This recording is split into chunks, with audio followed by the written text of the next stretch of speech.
अभी personal chat का ही सवाल नहीं है, बहुत कुछ है। उस चैट को अगर आप ढंग से देखिए तो कहाँ ये 72 साल का बूढ़ा और कहाँ वो 28 साल की लड़की। एक चीज बताइए, कोई बाबू सोना किसको बुलाता है? जाहिर सी बात है उसके साथ अगर वैसे रिलेशंस हैं तभी बुलाया जाता है।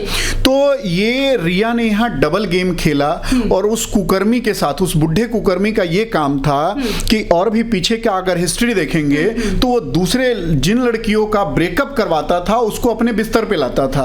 तो इस मानसिक, ये जो गिरे हुए मानसिक है, महेश भट्ट इतना गिरा हुआ है कि जो आप एक चीज लगाइए, इसकी मानसिकता का आप एक चीज से झलक ले लीजिए कि जो जाकिर नाइक के साथ स्टेज शेयर करे, जो जाकिर नाइक जो भगोड़ा है भारत से, उसके साथ आप स्टेज शेयर करते हो, आप कहते हो कि वो हमारे आइडियोलॉजी हैं और उसके लिए आप फंड इकट्ठा करते हो, उसके कहने पे आप उसके चरित्र को मूवी में दर्शाते हो। तो ये सब चिक के कहता है कि ये राष्ट्र विरोधी है, देश विरोधी है, मतलब समाज विरोधी है ये आदमी। उसके बाद अगर वो उसके टच में थी और लिखती है, देखिए यहां पे क्या हुआ कि रिया जो सुशांत सिंह हमारे भाई हैं वो पूरा अपना सब कुछ दिया रिया को, अपना पूरा पैसा दे दिया, मतलब अपने पूरे लाइफ का कंट्रोल दे दिया।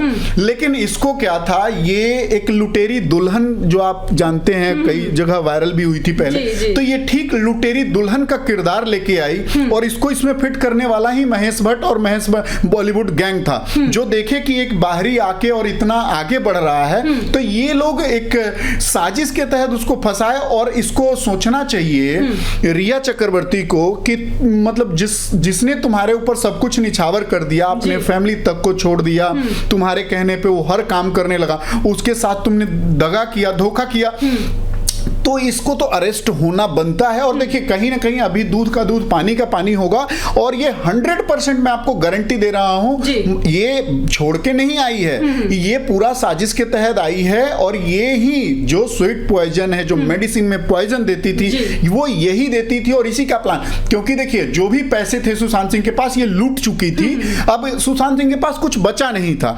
तो ये क्या चाहती थी कि अब देखिए सारा पैसा तो मेरे पास आ गया, तो अब पैसा मेरा हो गया, अब किसी तरह से इसको रास्ते से हटा दूं। अगर जब तक ये जिंदा रहेगा लोगों को पता चलेगा और लोग जानते रहेंगे कि हाँ मैं ऐसी हूं, इस वजह से इसको रास्ते से हटा दे। लेकिन ये रास्ते से हटाते ये खुद इतनी बड़े गड्ढे में गिर गई कि अब इसको रास्ता नहीं दिख रहा कि ये बचे कैसे। तो ये कभी उद्धव का ये सहारा लेकर के और कभी ये ठरकी बुड्ढे का सहारा लेकर के। तो देखिए महेश भट्ट का तो जग जाहिर है कि कितना बड़ा घटिया और मानसिक विकृति से भरा हुआ लोग है। और रिया का देखिए 100% संलिप्तता है, तो उसको गिरफ्तार किया जाना चाहिए। बल्कि मैं ये नहीं कहता हूं रिया को ही, बल्कि रिया के भाई को। जो लड़का अपने मतलब एक बहन का समझिए वो दलाली करता रहा है और उसके बाद में उसको अभी तक छोड़ा गया है। मैं आपको बता दूं, एक टिकट 72 हजार रुपए लेके घूमता था, ना उसका कोई अभी मूवी आया है, ना कोई सीरियल आया है, इतने पैसे उसके पास नहीं थे। इससे पहले वो 6-7 हजार के टिकट पे घूमता था और जैसे ही देखा कि रिलेशन हमारे बहन के साथ है, वो इनके पैसे पे ऐश करने लग गया। और ठीक उसी तरह से उनके माँ हो या उनके बाप हो, सब इसमें संलिप्त है। तो सबके ऊपर कार्रवाई होना चाहिए और सबको अरेस्ट करना चाहिए। और मैं बिहार पुलिस के लिए कहूंगा, जो आपने बोला था ना कि ये बीएमसी वालों ने वो कर दिया था, क्वारंटाइन कर दिया था, मैं आपको बताना चाहूंगा कि बिहार पुलिस को यहां पे 100 तोपों की सलामी देनी चाहिए। आपको मैं बता दूं, 5 पुलिस दिखावटी के आए थे और 5 पुलिस बिना ड्रेस में आए थे, जो कि इनके दांतों तले चने चबा के चले गए, अपना सारा काम करके चले गए। आज जो सीबीआई को केस ट्रांसफर हुआ है, इसमें 100% बिहार पुलिस का, डीजीपी गुप्तेश्वर पांडे का एकदम बहुत अच्छे से हाथ है। अगर वो लोग ऐसा नहीं करते, अगर वो लोग जो सिविल ड्रेस में आए थे, अगर वो रिपोर्ट सबमिट नहीं करते, वो नहीं दिखाते, या अगर बिहार पुलिस को वहां किडनैप नहीं किया जाता, वो क्वारंटाइन के नाम पे किडनैप नहीं किया जाता, तो आज ये पूरा 130 करोड़ एकजुट नहीं होता। आज लोगों का आंख नहीं खुलता कि हाँ, जब ये पुलिस के साथ जो एक संविधान है, संविधान में कहा गया है अगर किसी स्टेट की पुलिस आती है तो उसको सपोर्ट करो, ना कि तुम कैदी की तरह। आपने वीडियो देखा होगा, एक कैदी की तरह पुलिस के साथ अगर आप बिहेव कर रहे हो तो हम तुमसे क्या उम्मीद करेंगे कि मुंबई पुलिस हमारे लिए एक निष्पक्ष जांच करेगी? कहीं से भी कहीं ये उम्मीद नहीं कर सकते कि जो हमारे पुलिस के साथ दुर्व्यवहार कर रहा है वो एक जांच निष्पक्ष करेगा, बिल्कुल नहीं करेगा। वो तो देखिए शुक्र मनाना चाहिए बिहार पुलिस और डीजीपी गुप्तेश्वर पांडे का, जो मीडिया में आके दिन रात लड़ते रहे और बताते रहे कि हमारे साथ क्या बर्बरता किया जा रहा है, और हमारे स्टाफ के साथ जो इतना बड़ा आईपीएस उसको क्वारंटाइन कर दिया गया, जो बहुत अच्छे से ठीक है, जिनका पॉजिटिव, जिनका कोरोना टेस्ट रिपोर्ट नेगेटिव है उसको क्वारंटाइन कर दिया गया ताकि छोटे पेंगुइन को बचाया जा सके। तो देखिए आप कितना भी कर लीजिए, लेकिन जब जनमत आएगा तो आप बच नहीं पाइएगा। जनमत जो है, जो 130 करोड़ लोग जब एकजुट हो गया है ना, चाहे इसमें कोई भी हो, चाहे छोटा पेंगुइन हो चाहे बड़ा पेंगुइन भी फंसा हो, उनको भी अगर जेल जाना होगा तो जाएंगे, क्योंकि ये जनमत है। अभी ये सिर्फ सरकार पे और सिर्फ महाराष्ट्र का मैटर नहीं है, ये पूरे भारत का मैटर है। और मैं आपको बता दूं, पूरा भारत जब एकजुट हो गया है ना, तो ये लोग कुछ कर नहीं पाएंगे। अब इन लोग को जेल जाना ही पड़ेगा। जी देखिए, शिवसेना जहां बौखलाई हुई है, आफत मचा रही है, सीबीआई जांच नहीं होनी चाहिए, नहीं होनी चाहिए, महाराष्ट्र पुलिस सब संभाल लेगी, तो वहीं कांग्रेस चुप्पी साधे हुए है। बिहार इलेक्शन आने वाला है, तो यही वजह तो नहीं है कहीं? देखिए कांग्रेस तो हमेशा से इन मैटरों पे, अगर यही कोई अब्दुल्ला मरा होता, यही कोई जिहादी मरा होता, यही कोई बम फोड़ने वाला मरा होता, तो कांग्रेस अभी हाय तौबा मचा दी होती। आपको मैं बता दूं, अभी अखलाक मरा हुआ था, आपने देखा था कांग्रेस ने नंगा नाच किया था। तो कांग्रेस साफ से उनका पक्ष तो क्लियर रहता है। अभी भी राहुल गांधी का बयान आप उठा के देख लीजिए तो साफ साफ कहता है कि मंदिर लोग जाते हैं लड़की छेड़ने। अरे जिसका अध्यक्ष का ही मानसिकता बीमार हो, जिसकी अध्यक्षा का ही जो बुद्धि भ्रष्ट हो, तो उससे क्या उम्मीद कर सकते हैं? आज इतना कुछ हो गया, अर्नब गोस्वामी जी चिल्लाते रह गए कि सोनिया जवाब दो, लेकिन इससे जवाब नहीं दिया गया पालघर मुद्दे पे। तो देखिए इन सब लोगों से उपेक्षा भी यही की जा सकती है।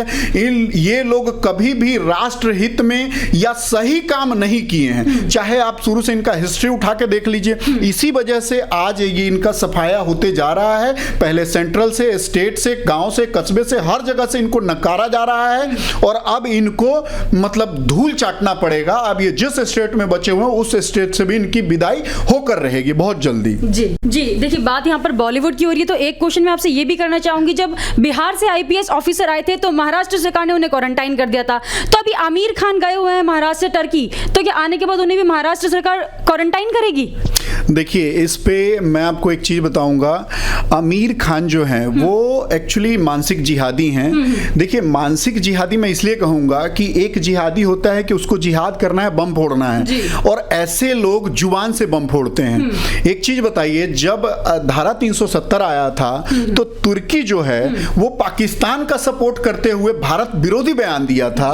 और वो देखिए जो हमारा दुश्मन है, हमें पता है कि पाकिस्तान हमारा दुश्मन है, तो हर बच्चे को पता है कि हम दुश्मन के साथ कैसे पेश आते हैं। लेकिन यहां भी राम मंदिर बना है, सब कुछ हुआ है, तो ये जो जिहादी है आमिर खान, इसको हजम नहीं हुआ। याद होगा 2015 में अवार्ड वापसी गैंग के टाइम में इसने उनके सुर में सुर मिलाते हुए आमिर खान ने कहा था कि, कहा इसने था अपने बीवी का नाम लेकर के कि मेरी बीवी कहती है कि भारत में रहने में अब डर लगता है। तो ये अपनी मानसिक प्रवृत्ति उस टाइम भी दिखाया था। एक बात मैं और बता दूं, 2018 में बेंजामिन नेतन्याहू यहां आए थे, इजराइल के प्राइम मिनिस्टर, जो कि भारत से कदम में कदम मिला के चलते हैं। वो जब आए थे, जब इनको बुलाया गया, सलमान खान, आमिर खान और शाहरुख खान, ये तीनों लोग में से कोई भी नहीं आया।